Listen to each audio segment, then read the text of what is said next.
Inferno, Canto 21. In the fifth partition are punished barterers and public peculators. They are plunged into a lake of boiling pitch, and guarded by demons, who thrust them back whenever they appear above. These demons prepare to attack Virgil, who calms them by his undaunted manner. They are ordered by their leader to conduct the poets forward. Advancing thus from bridge to bridge we went, speaking of things I care now not to tell. In this my comedy, the steep ascent, we reached and paused to view the next profound in the Malborge.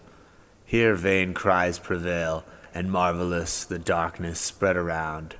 As in the arsenal of Venice boils, the adhesive pitch in winter to repair the bark disabled by long watery toils.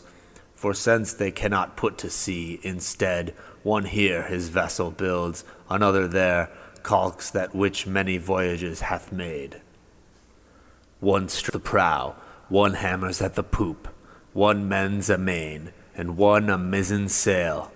One shapes an oar, another twists a rope. So not by fire beneath, but art divine, boiled up thick pitch throughout the gloomy vale, whose viscous spatterings all the margin line.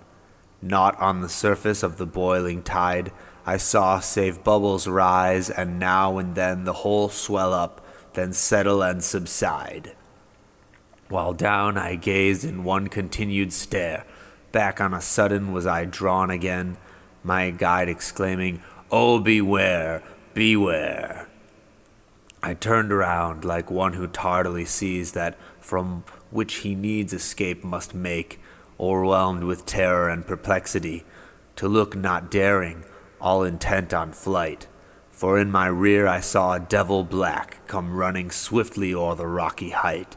Alas, how fierce and savage was his face, how frightful too the gestures he displayed. Stretched were his wings, and rapid was his pace. His shoulders, proudly rising and acute, were laden with a miserable shade, and hard he grasped the sinew of his foot. "O Malabrancha of our bridge, lo one," quoth he, "of Santa Zida's elders here. Haste, plunge him under. I return anon to that same town which plenty more doth hold, except Bonturo, all our barterers there. And no is quickly turned to yes for gold." His load cast down, so swift he turned him back, o'er the rough rock that never mastiff fleet sprang with such haste a flying thief to track. The sinner sank, then rose with prostrate face, whilst from beneath the bridge the fiends repeat, "Here hath the holy countenance no place. Here swim you not as erst in Serchio's tide, and if you relish not our hooks, take care that in the boiling pitch of your black you hide." Then with 100 hooks the wretch they maul and cry, "To dance in secret now prepare, and pilfer if you can, unseen by all." So cooks instruct their menials in the pot with their long ladles to thrust down the stew from time to time when it may chance to float. To me the master, "Lest it should be seen that thou art here, conceal thyself from view. Some rock will haply serve thee for a screen. And let no insult fill thee with dismay that may be offered me. Prepared I go. Aforetime have I been in like a fray." Beyond the bridge's head he then proceeded, and when he reached the 6th embankment low, a calm and dauntless countenance he needed, with such fierce anger and tempestuous roar as dogs rush forth on one of squalid looks, who begs a pittance at some rich man's door.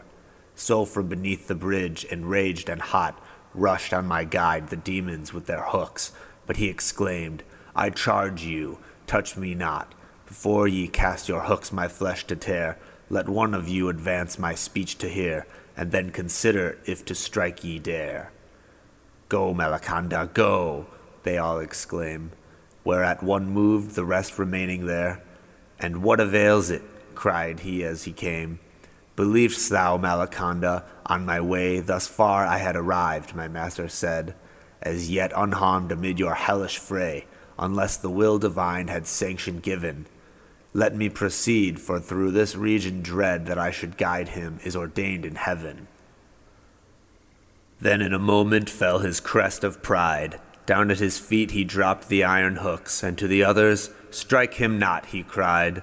To me, my lord, "O thou who sittest there, concealed beneath the bridge among the rocks, now mayst thou come to me devoid of fear."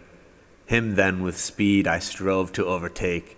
When came the fiends with such precipitation, I trembled lest their compact they should break.